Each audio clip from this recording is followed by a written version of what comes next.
My brother tried to incinerate my fiance on our wedding day, and I owe him big time.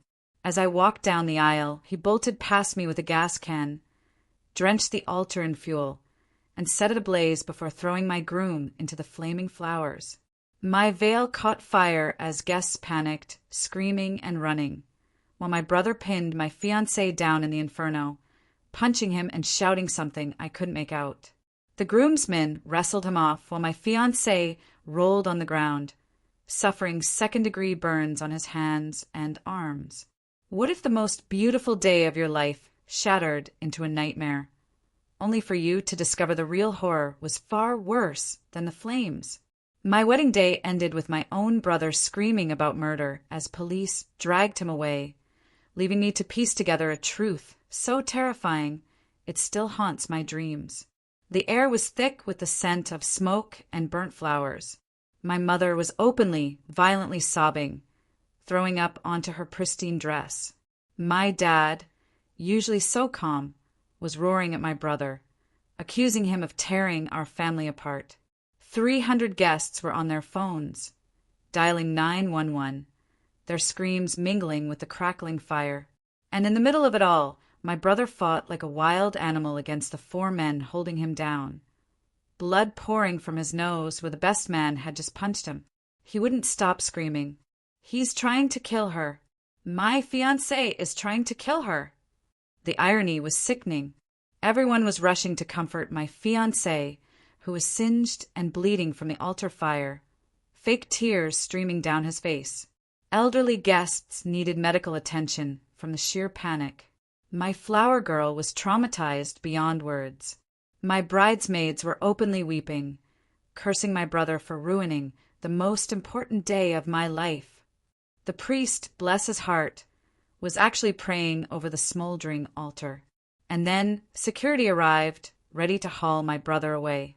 But as the officers cuffed him, my brother's voice, raw from smoke and desperation, cut through the chaos. He pointed a shaking finger at the champagne table. "Check the champagne he was about to give her for the toast," he roared, utterly frantic. "He's been poisoning her with mercury for months. Today's dose, it would have killed her before you even cut the cake." The entire room went dead silent. The only sound was the fire, still hungrily consuming what was left of our ceremony space. My brother, knowing he had precious seconds before they dragged him out, continued talking at a breakneck pace. "Look at her hands, they're shaking. Her hair, it's falling out in chunks. All that confusion, she thinks, is just wedding stress. It's mercury poisoning. He's been switching out her makeup since March, right when they moved in together." My own, trembling, hands flew to my scalp. My thinning hair, the clumps I'd found on my pillow every morning, the ones I'd dismissed as stress. A cold dread seeped into my bones. My brother, still struggling against the police, pulled out his phone. Somehow they hadn't confiscated it yet. "I have screenshots," he yelled, thrusting the screen forward. He's asking his pharmacist friend about lethal doses, how to make it look like a sudden illness. Plus, receipts for mercury compounds he bought online with crypto, so it couldn't be traced. My fiancé, who minutes ago had been the picture of a grieving victim, started to stand. But the best man, who'd been a picture of support just moments before, subtly changed his grip. It wasn't comforting anymore. It was restraining. Doubt, cold and sharp, flickered across his face. He took out a $3 million life insurance policy on her last month, my brother continued, his voice cracking with urgency. "Without telling her. And their honeymoon suite already has a syringe of concentrated mercury hidden in his luggage. It would cause complete organ failure within hours." My Aunt Carol, a no-nonsense nurse, stepped forward. Without a word, she dipped her finger into my untouched champagne glass. The moment she brought it to her nose, she recoiled sharply. "It smells wrong," she muttered, like metal and chemicals, mixed with the champagne. Suddenly, everyone was pulling out their phones, frantically Googling mercury poisoning symptoms. Their eyes, wide with dawning horror, landed on me. They recognized the signs I'd been showing for months, the ones we'd all so easily attributed to wedding planning stress. My brother, practically hyperventilating, managed to pull up bank statements on his phone. "He's been draining her savings," he shouted, pointing at the screen. Small increments she never noticed because she was too confused to check, setting himself up financially for after her death. 2 officers had a firm grip on his arms now, but he wasn't done. His voice broke, thick with desperation. But that's not even the worst part. He gave her a partial dose this morning in her breakfast smoothie, knowing it would take effect during the reception to make her death look natural. The antidote window is closing fast because mercury binds to your organs within hours. Then he revealed the full, horrifying story. He'd broken into my fiance's apartment last night, finding a hidden journal documenting every single dose he'd given me for 6 months. Notes about my increasing symptoms, calculations for how much more I could take before dying, even detailed plans for playing the grieving widower. My brother had rushed to the police at 2 a.m., but my fiance's uncle was the chief, who dismissed it all as not enough evidence and immediately called my fiancé to warn him. That's why he'd moved up the timeline. That's why my brother had realized the only way to save me was to stop the wedding. Setting the altar on fire, he explained, was the only thing he could think of to ensure the ceremony couldn't continue. Because my fiancé had so cleverly manipulated me into thinking my brother was just jealous and unstable. The crowd turned a slow, sickening wave of faces to stare at my fiancé. His face had completely transformed. The tears were gone. The victimhood had vanished. In its place was something cold, calculating, utterly devoid of emotion, as he realized his meticulously crafted plan was now exposed to 300 witnesses. 2 groomsmen tried to grab him, but he moved with a speed no one expected from someone with fresh burns, adrenaline overriding his pain. The cake table was right behind him. He snatched the decorative knife we were supposed to use for cutting our wedding cake, spinning toward me before anyone could react. His burned hand, ignoring the searing pain it must have caused, locked around my neck. The blade pressed against my throat, a horrifying, cold steel kiss. He pulled me back against his chest, using me as a shield. The police officers who had been arresting my brother froze, their hands hovering over their weapons. But I was a perfect human shield. They couldn't get a clear shot. "Everyone stay exactly where you are," he said. His voice was different now. Gone was the fake warmth I had fallen in love with. It was cold, methodical, like he was reading from one of his pharmacy textbooks. Or I'll finish what I started, right here in front of everyone. The blade pressed deeper, a thin line of warmth blossoming on my skin as he dragged me backward, inch by agonizing inch, toward the kitchen doors. 300 people watched, frozen in a silent, collective scream. My brother, still held by 2 cops, thrashed violently.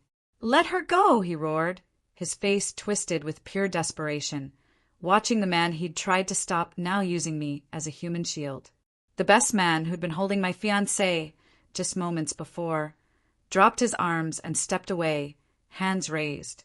He finally understood. He'd been protecting a monster who'd been poisoning me for months. Even with the knife digging into my skin, I forced myself to speak. My voice was a choked whisper. "Everyone knows the truth now," I rasped. "Hurting me won't change anything." He pulled me tighter against his burned chest. "If I'm going down anyway," he snarled, "I might as well finish what I started. The mercury's already working through your system." The priest, a true man of God, moved forward, both hands raised as if approaching a wild animal. He pleaded with my fiancé to think about his soul, what this would mean for eternity. My fiancé actually laughed, a bitter, hollow sound I'd never heard from him. "God stopped listening to me years ago," he spat, when the debt started piling up. She became my only way out. Just then, a massive crack split the air. Part of the burning altar collapsed, sending a shower of sparks across the church floor. Everyone flinched, even my fiance. In that split second, I drove my elbow back, hard into his burned ribs. I felt his grip loosen, just enough. I dropped my full weight down, twisting away from the blade. The knife caught my shoulder as I fell, slicing through my dress and into my skin. But I kept moving, hitting the marble floor hard as my fiancé lunged after me. 3 officers were on him before he could reach me, tackling him to the ground. The knife went flying. His burned hands left bloody prints on the white marble as he fought them. EMTs rushed to my side while the cops cuffed my fiancé, who was screaming that I deserved this for being too stupid to notice what he'd been doing for 6 whole months.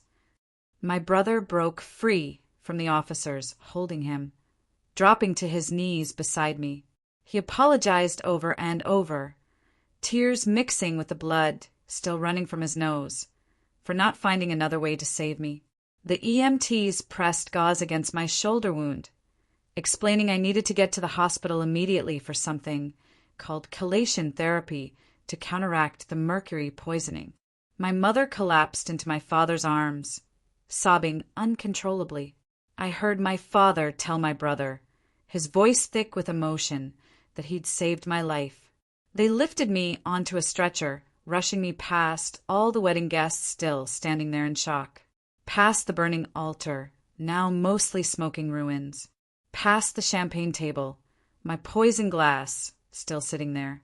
In the ambulance, an EMT named Johann started in 4, explaining that mercury poisoning needed immediate treatment to prevent permanent organ damage. My whole body was shaking now, not just from fear, but from the poison affecting my nervous system, making my muscles twitch and jerk uncontrollably. Johann kept talking in a calm, steady voice about the treatment, but his words blurred as my vision swam and my head felt stuffed with cotton. The ambulance pulled up to the emergency room.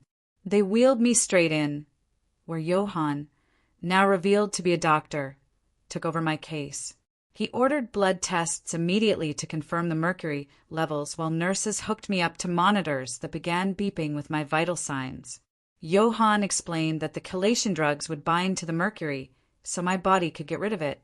"We caught it just in time," he said, "thanks to your brother's intervention." The blood draw made me dizzy. My hands shook worse now. Those little tremors I couldn't control no matter how hard I tried to hold them still. Johann said that was normal for mercury poisoning, and that the shaking would get better once the treatment started working, but it might take weeks or even months to fully recover. And this detail kept nagging at me. My fiancé's uncle, the police chief, dismissing evidence at 2 a.m.? The timing felt way too convenient for someone planning a murder. Nurses came and went, checking my vitals, adjusting the 4. Johann reviewed test results on his tablet, his face etched with worry, making my stomach clench. Finally, he told me my mercury levels were dangerously high, far beyond what they'd normally see even in industrial accidents.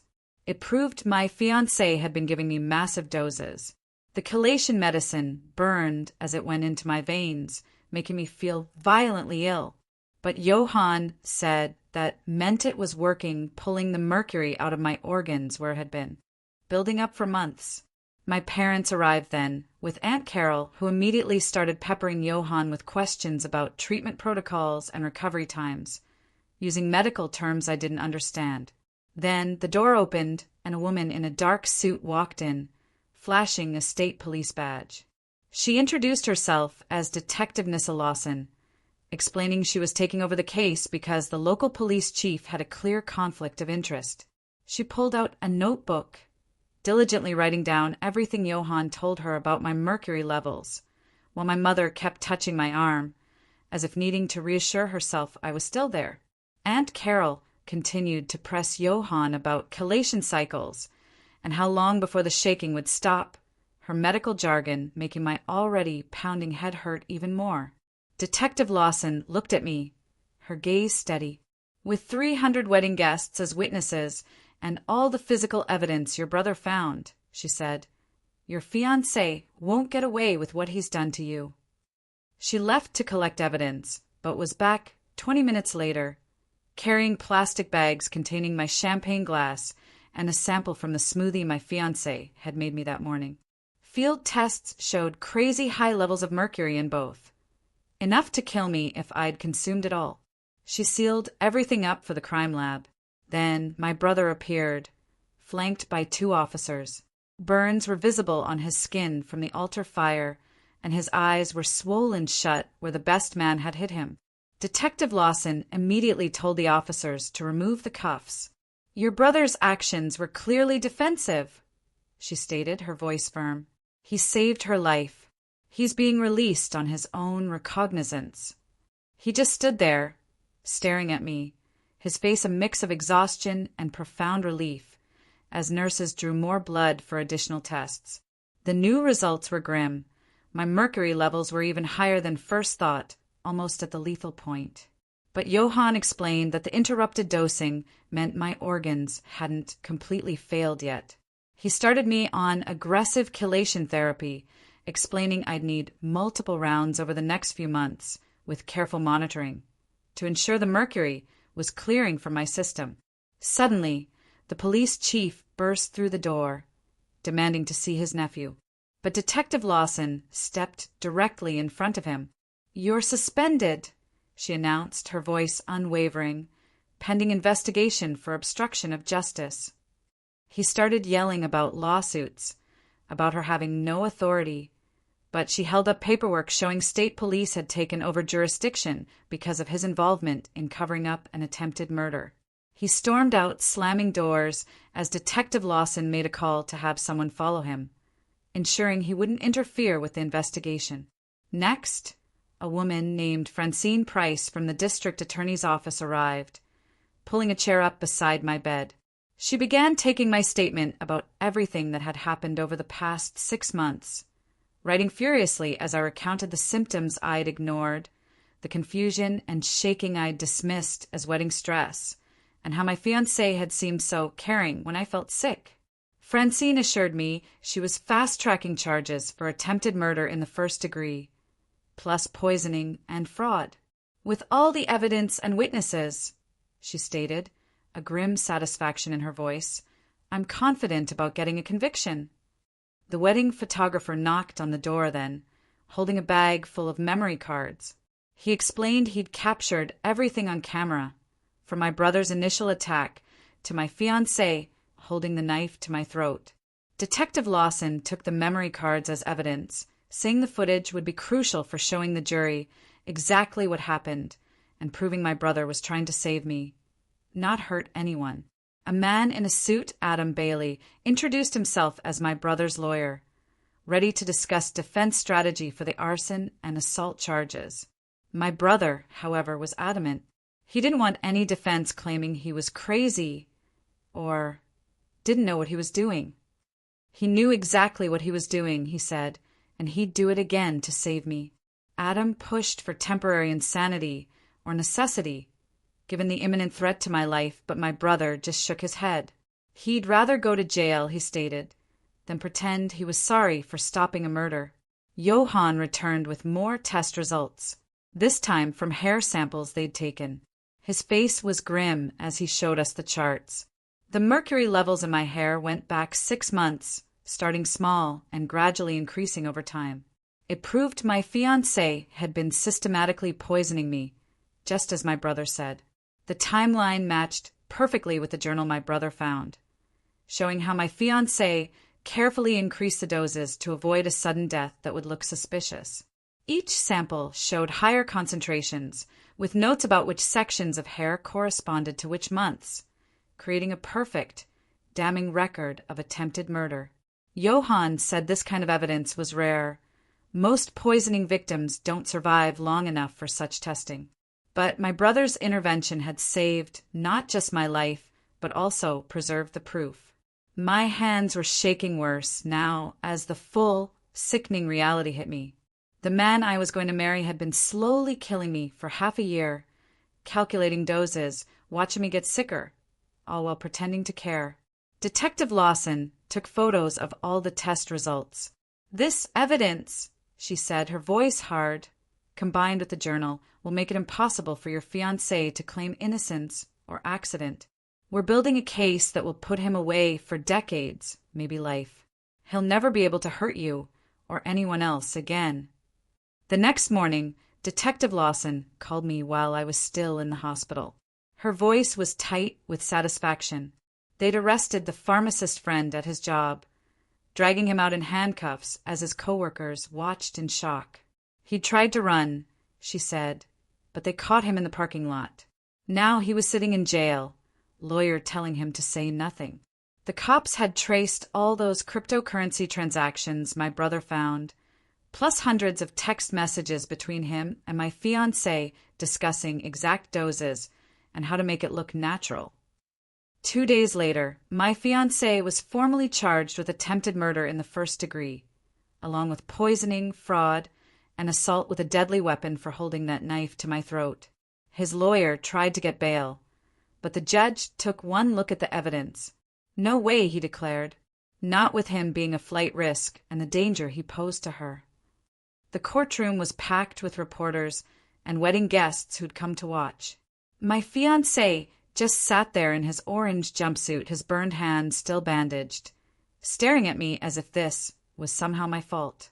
After 5 days in the hospital, they finally let me go home. But I had to come back every single day for more chelation treatments that left me feeling sick and weak. My hands wouldn't stop shaking, and I kept finding clumps of hair in the shower drain. But the doctor said these symptoms would get better with time and treatment. The insurance company called while I was packing up my hospital room, informing me the $3 million policy was void due to fraud and attempted murder.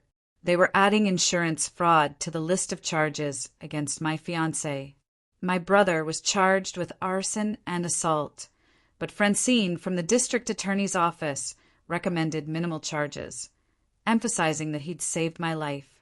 The judge agreed, opting for probation and community service instead of jail time, stating my brother's actions were justified given the circumstances and the immediate threat to my life. That's when the media found out. Suddenly, our wedding disaster was plastered all over the news. Reporters camped outside my parents' house, calling everyone we knew for comments. We had to hire a publicist just to handle the media requests and keep them from following me to my medical appointments. The church sent us a bill for $30,000 in damages from the fire, but they withdrew it immediately once our publicist explained the full story. The priest actually called to apologize for not seeing the signs of abuse earlier and offered free counseling services if I needed them. 3 different wedding guests contacted Detective Lawson, saying they'd seen my fiancé acting strangely with my drinks at parties and dinners over the past year. One bridesmaid broke down crying, admitting she'd noticed my symptoms months ago but had thought it was just wedding stress. She felt terrible for not saying something sooner. Detective Lawson found my fiancé's laptop.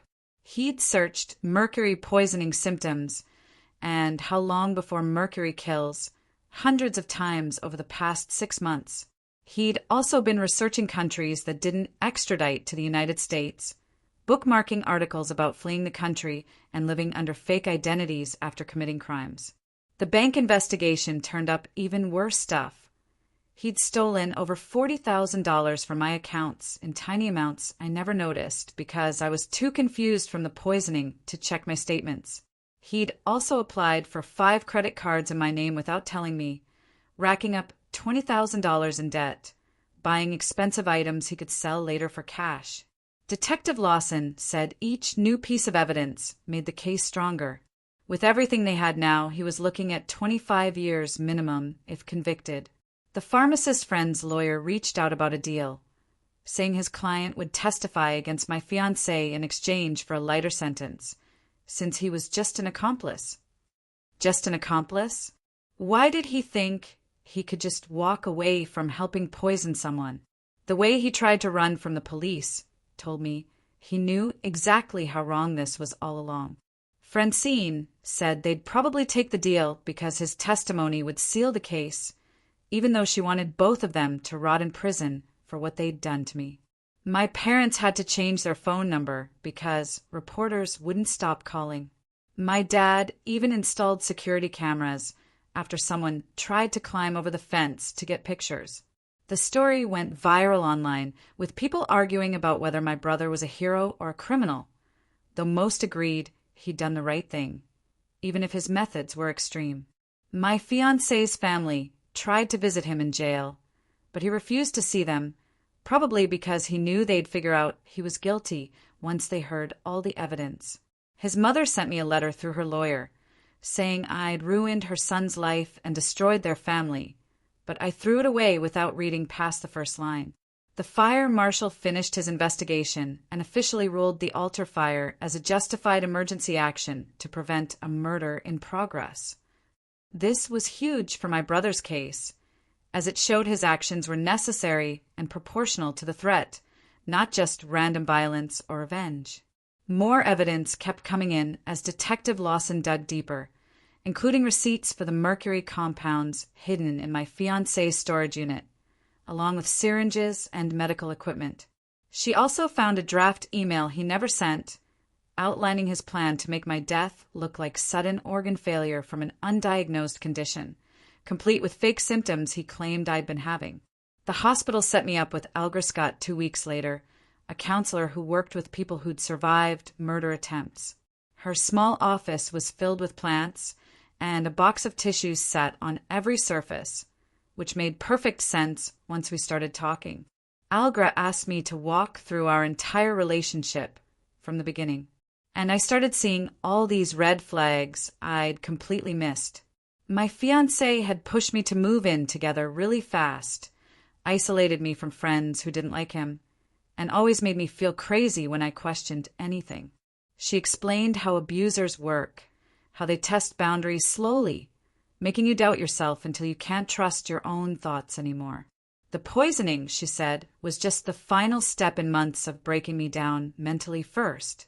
While I was deep in therapy, my fiancé's family sent another letter through their lawyer that made me shake with pure anger. They weren't sorry about what their son did.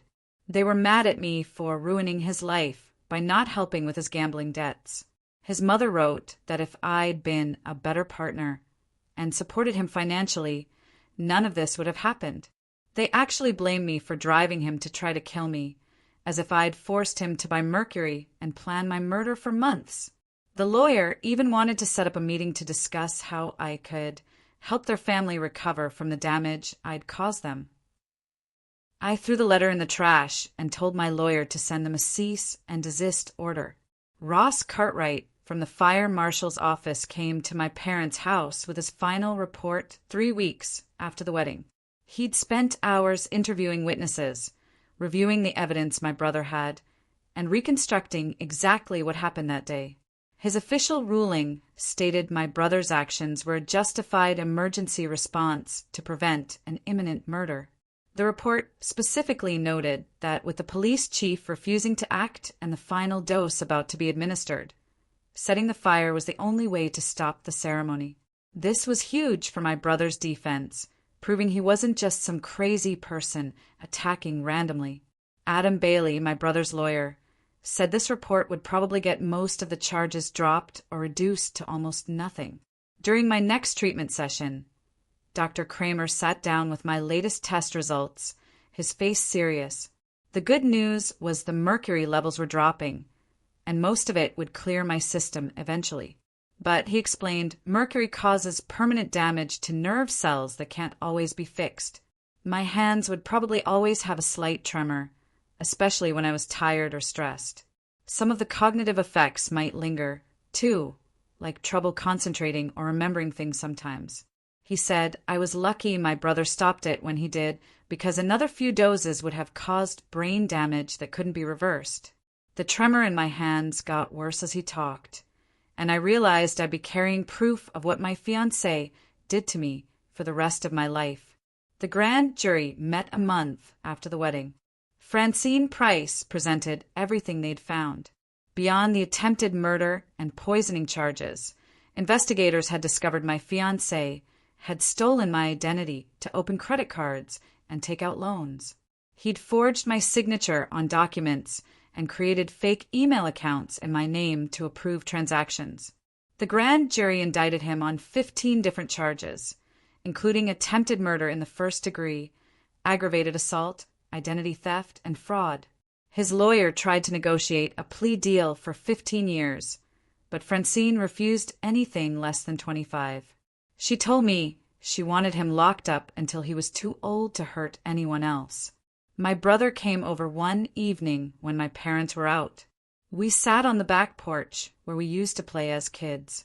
He finally told me everything about that night, how he'd broken into the apartment and found the journal hidden behind other books, reading my fiance's chilling notes about my symptoms getting worse, calculating how much more mercury I could take, planning exactly how to act after I died. He tried calling me, but my fiance had blocked his number on my phone without me knowing. Going to the police chief at 2 a.m. was his last hope for legal help. When the chief called my fiance instead of arresting him, my brother knew he had hours at most before I'd be dead. He bought the gas can at an all-night station and spent the drive to the church trying to think of any other way. Setting the altar on fire was the only thing he could think of that would stop everything completely. We both started crying then, and I told him I'd never be able to thank him enough for saving my life. The state police arrested the chief 2 months after the wedding on charges of obstruction of justice and abuse of power. They'd found phone records showing he called my fiancée right after my brother came to him with evidence. He'd also destroyed the initial report my brother tried to file and told other officers to ignore any calls about the situation. His 30-year career was over, and he was looking at up to 5 years in prison, though everyone knew he'd probably get less. Watching him in handcuffs on the news felt like a small, cold bit of justice.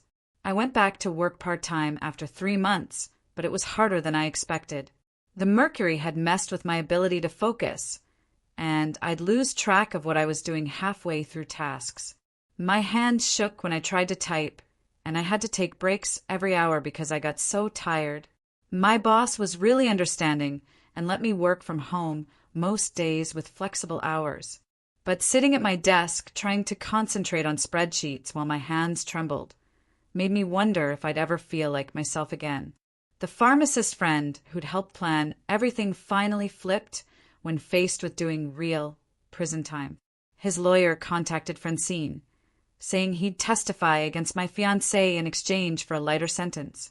He had detailed records of every conversation they'd had about dosing, timing, and how to make it look natural. Text messages showed my fiancé asking about drug interactions and whether mercury would show up in a standard autopsy. The pharmacist had even kept notes about my fiancé's plan to inject me with a final, concentrated dose on our honeymoon. With his testimony, the case against my fiancé was basically guaranteed to end in conviction. My parents announced they were separating the week before the trial was supposed to start. The stress of everything had made problems that were already there impossible to ignore anymore. My mom blamed my dad for pushing me to get married, saying he'd ignored her concerns about my fiancé because he wanted me settled down. My dad blamed her for not seeing the signs of abuse, saying a mother should have noticed her daughter was poisoned. They'd been fighting constantly since the wedding and finally decided they needed space. Watching my family fall apart because of what my fiancé did to us made me hate him even more than the poisoning itself. Detective Lawson called me the next morning while I was at another treatment session. Her voice was tight with something she'd just discovered. She'd gotten a warrant for my fiancé's credit card records and found monthly payments to a storage facility across town that he'd rented 3 months before we even got engaged. The hazmat team found 12 vials of mercury compounds in there, plus syringes already loaded with different doses and a notebook where he'd written out backup plans if the wedding poisoning didn't work. He'd planned to keep dosing me after we were married, making it look like a chronic illness that would slowly kill me over years while he played the devoted husband caring for his sick wife. The storage unit also had fake medical records he'd created, showing I had a family history of neurological problems, setting up a perfect story for after my death. I threw up when she told me about the children's medicine bottles he'd filled with mercury, planning to leave them around our future house, so it would look like an accidental poisoning if anyone got suspicious. Finding 12 vials of mercury in that storage unit makes me wonder exactly how long he had been planning this whole thing. Was it really just for our marriage, or had he done this before? My treatments continued for 6 more months, with me going to the hospital 3 times a week at first, then twice, then finally just once for monitoring. Dr. Kramer ran blood tests every visit, watching my mercury levels slowly drop from the dangerous red zone into yellow, then finally into the safe range. My hair started growing back in patches at first, then more evenly, though it came in thinner and a different texture than before. The tremors in my hands got better, but never completely went away, especially when I was tired or stressed. Some days were worse than others, with headaches that made me want to stay in bed and confusion that made me forget simple things like where I'd put my keys. Dr. Kramer said I was lucky to have survived it all, that most people with my levels of exposure would have permanent kidney damage or worse. The trial date got set for 8 months after the wedding, giving both sides time to prepare and letting me recover enough to testify. Jury selection alone took 2 weeks because of all the media coverage, with potential jurors admitting they'd already formed opinions after seeing the wedding video that someone had leaked online. The judge had to bring in people from neighboring counties to find anyone who hadn't heard about the burning altar and the hostage situation. Seeing my fiance in court for the first time since that day made my whole body shake, and I had to run to the bathroom to throw up before we even started. He'd lost weight in jail, and his burns had healed into shiny pink scars on his hands and arms. But his eyes were the same cold, calculating stare I'd seen when he held the knife to my throat. I testified for 3 straight days, going through every symptom I'd ignored, every lie I'd believed, every time I'd trusted him with my life without knowing he was slowly taking it. His lawyer tried to make me look crazy, asking if I'd imagined symptoms or exaggerated them for attention, but the medical records spoke for themselves. She asked why I hadn't noticed my money disappearing or my health declining, trying to make me look stupid or careless. I explained how the mercury made me confused, how he'd convinced me the symptoms were from wedding stress, how he'd isolated me from friends who might have noticed something was wrong. When I described the moment, he grabbed the knife and pressed it to my throat. Several jurors were visibly upset, and one woman had tears running down her face. My brother took the stand next, still looking guilty about the fire, even though everyone knew he'd saved my life. He broke down completely when the prosecutor showed the journal entries where my fiancé had calculated exactly how much mercury would kill me, with notes like, "She's weaker than expected," and "increase morning dose." The courtroom was dead silent, except for my brother sobbing as he read out loud the entry from the night before the wedding that simply said, "Tomorrow she dies." He testified about finding the evidence, trying to get help from the police, and making the desperate decision to burn the altar when he realized no one would stop the wedding. Even the judge looked affected when my brother described watching me deteriorate for months, seeing the signs but not understanding what they meant until almost too late. The pharmacist testified next as part of his plea deal, looking at the floor the whole time as he admitted to helping plan my murder. He confirmed every detail, showing text messages where my fiancé asked about drug interactions and how to make mercury poisoning look like natural illness. My fiancé stared at him with pure hatred the entire testimony, his hands clenched so tight his knuckles went white. The pharmacist admitted he'd known it was wrong, but needed the money my fiancé promised him, and that he'd provided the specific compounds and dosing schedules. The defense tried to argue temporary insanity, bringing in an expert who talked about financial pressure and mental breaks. But their own witness had to admit that the months of planning the detailed journal and the backup plans showed clear premeditation and understanding of right and wrong. The journal entries were especially damaging, showing how he'd tracked my symptoms with scientific precision and adjusted doses based on my reactions. After 5 days of waiting while the jury deliberated, they finally came back with guilty verdicts on all counts. My fiance didn't react at all, just stared straight ahead like he'd expected it. But his mother started screaming from the gallery that I'd destroyed their family and ruined her son's life. At sentencing 3 weeks later, I gave my victim impact statement, my voice shaking as I described how he'd stolen my ability to trust anyone, my health, and my sense of safety in my own home. I told the court about the nightmares, the therapy sessions, the days when I couldn't leave my apartment because I was afraid of everyone. The judge listened intently, then sentenced my fiancé to 35 years in prison with no possibility of parole for 25 years, saying it was one of the most calculated and cruel attempted murders he'd seen in 30 years on the bench. 3 weeks after that, the police chief's trial started. I had to watch him sit there in his dress uniform, trying to look dignified, while the prosecutor laid out how he protected his nephew, even after seeing evidence of attempted murder. The chief kept adjusting his tie and staring at the wall behind the judge like he couldn't believe this was happening to him after 30 years in law enforcement. His lawyer tried arguing that he'd just been protecting family and hadn't known the full extent of the plot, but the phone records showed he'd called my fiancé within minutes of my brother coming to him with the journal. The prosecutors showed text messages where the chief told his nephew to handle the situation and warned him that my brother was making waves, which directly led to my fiancé accelerating his timeline to kill me that day. When the verdict came back guilty on obstruction of justice and abuse of power, the chief's wife started crying in the gallery while he just sat there with his jaw clenched. The judge gave him 2 years in state prison, plus permanent loss of his pension and law enforcement certification, saying he betrayed the public trust in the worst possible way. The pharmacist's sentencing happened a month later. He looked like he'd aged 10 years since his arrest, his hand shaking as he stood before the judge.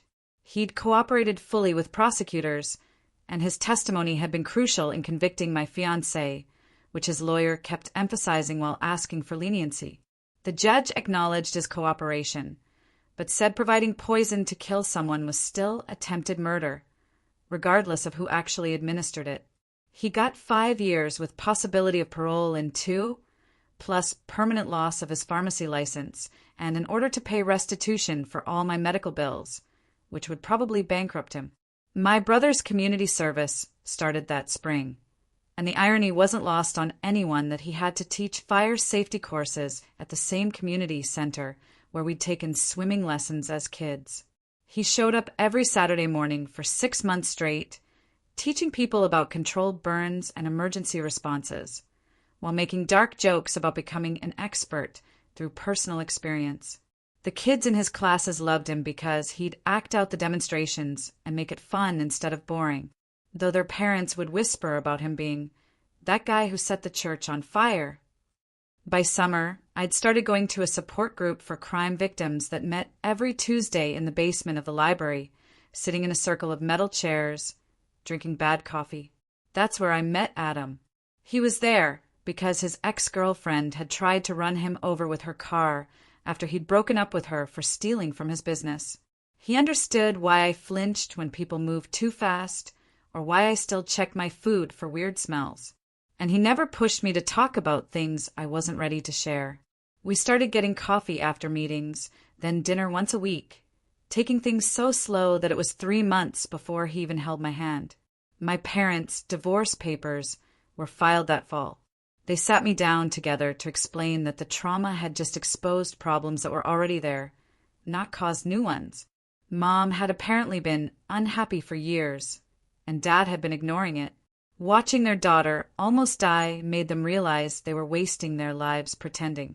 They were weirdly better as friends than they'd been as spouses, showing up separately to my therapy appointments, but texting each other updates about how I was doing.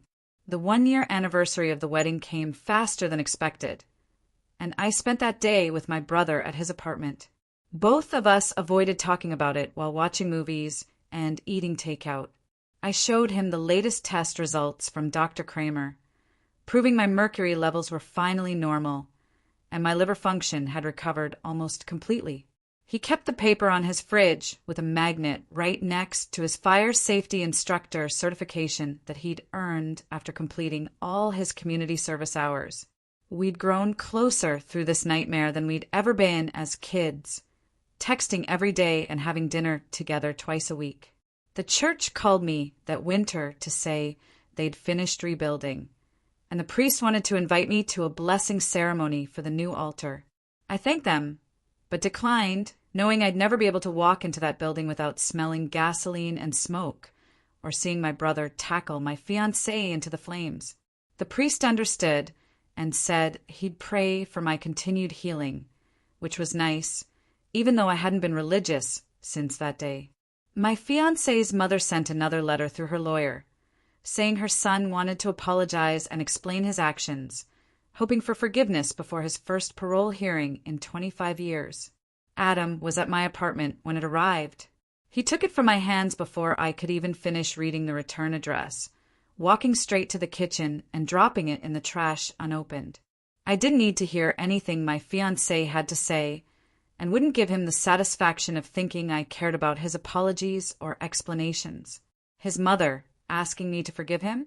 That's rich, considering she screamed I ruined her son's life when he got convicted for trying to murder me. 2 years after the wedding, Adam and I were cooking dinner at my apartment when he turned off the stove and got down on one knee right there in my tiny kitchen. He didn't have a ring or a speech prepared, just said he loved me and wanted to spend his life with me if I'd have him. No pressure, no rush. I said yes. I'd learned to trust again through therapy and time, though we both agreed immediately that we'd get married at the courthouse with just immediate family present. My health had mostly recovered by then, though I still got tremors in my hands when I was stressed, and my hair never grew back as thick as it used to. These reminders of what happened didn't define me, but they were part of my story now. Battle scars from surviving someone who'd claimed to love me while slowly poisoning me to death. My brother started teaching those fire safety classes every Tuesday night at the community center, demonstrating proper extinguisher use and evacuation procedures to groups of 20 or 30 people who probably wondered why the instructor's hands shook when he lit the demonstration fires. The third week, a woman stayed after class to ask him about the scar on his forearm from where burning debris had caught him that night. He told her the whole story while they stacked chairs and swept the floor. She came back the next week with homemade cookies for the class and stayed after again to help clean up, this time asking about his work as a carpenter and whether he'd always been protective of his family. They went for coffee after the 5th class, and within 2 months they were dating, holding hands at family dinners where she'd squeeze his fingers whenever someone mentioned the wedding. I watched them together at Thanksgiving, how she calmed his nervous energy and made him laugh with stories about her kindergarten students, and felt genuine happiness seeing him build something good from the worst night of our lives. 3 years after the wedding, I stood in the state capitol building with a thick folder of evidence, medical records, and testimony from dozens of victims who'd contacted me after our story made national news. The representative from our district introduced the Protective Partners Act, requiring banks to flag suspicious account activity in joint accounts, insurance companies to notify both parties of new policies over $50,000, and mandatory reporting for medical professionals who suspect poisoning in domestic situations. The committee asked me questions for 2 hours about detection methods, warning signs, and how my case could have been prevented with proper safeguards in place. Adam sat in the gallery taking notes while my brother watched from the back row, both of them there for every hearing and revision until the legislation passed with only 3 dissenting votes. The signing ceremony happened on a Tuesday afternoon with the governor using 5 different pens to sign his name, giving me the first one in a small wooden box that now sits on our mantel next to our wedding photo from the courthouse. Adam and I had our daughter 14 months later, naming her after my aunt who'd first confirmed the poison that day, though we just call her Annie for short. She came out screaming, with thick dark hair and her father's nose, gripping my finger so tight the nurse joked she'd inherited her uncle's protective instincts. My brother cried when he held her for the first time, whispering promises about keeping her safe that I knew he'd keep, because he'd already proven what he'd do for family. We told her age-appropriate versions of the story as she grew. How Uncle saved Mommy from a bad man, though we saved the full details for when she'd be old enough to understand without being scared. My brother took the fire investigator exam 4 years after the wedding, scoring in the top 5% and getting hired by the county immediately. He worked 60-hour weeks studying burn patterns, accelerant traces, and witness statements, becoming the guy other departments called for complicated cases. His reports were so thorough that prosecutors loved getting his cases because convictions were almost guaranteed, and he testified with the same intensity he'd shown that day at the altar. He found his calling in protecting others the way he'd protected me, turning his trauma into purpose that saved other families from losing everything to arson. 5 years after the wedding, I was buying coffee downtown when someone called my name, and I turned to find the best man standing there with his own drink and an expression like he'd seen a ghost. He asked if we could sit for a minute and spent 10 minutes apologizing for hitting my brother, for not seeing the truth sooner, for being part of the group that almost let me die. I told him it wasn't his fault because my fiance had fooled everyone, but he shook his head and said he should have noticed the symptoms, should have questioned the life insurance, should have done something. We didn't exchange numbers or promise to stay in touch, but the conversation gave us both a closure we hadn't known we needed. My mother met her second husband at grief counseling, a widower whose wife had died of actual cancer, not attempted murder disguised as illness. He was patient with her guilt about not protecting me, gentle when she woke up crying from nightmares about that burning altar, and never minded when family dinners included long discussions about the trial or my ongoing health monitoring. Their wedding was tiny, just immediate family in his backyard with a justice of the peace and a grocery store cake. But watching her smile again, without that haunted look behind her eyes, helped heal something in me, too. Annie's 5th birthday party was at the park near our house. 30 kids from her preschool running around while parents chatted over juice boxes and pizza. My brother pushed her on the swing while she shrieked with joy. Adam manned the grill, flipping burgers for the adults. And both my parents sat at a picnic table, peacefully discussing vacation plans with my mother's new husband. This normal moment, with chocolate cake and party games and kids arguing over toys, felt like the greatest victory after everything we'd survived. 10 years have passed since that burning altar and the knife at my throat, and days go by now where I don't think about it at all. Too busy with Annie's school projects and Adam's promotion and my brother's engagement party and my mother's garden club fundraiser. My tremor only shows up during extreme stress. My hair grew back thicker than before thanks to some expensive treatments, and the scar on my throat faded to a thin white line that most people don't even notice. My life is full of people who actually want me alive and happy, which turns out is everything I ever really needed. Have you ever had to fight for a truth no one believed, or been saved by someone you initially thought was ruining your life? I'd love to hear your thoughts and experiences in the comments below.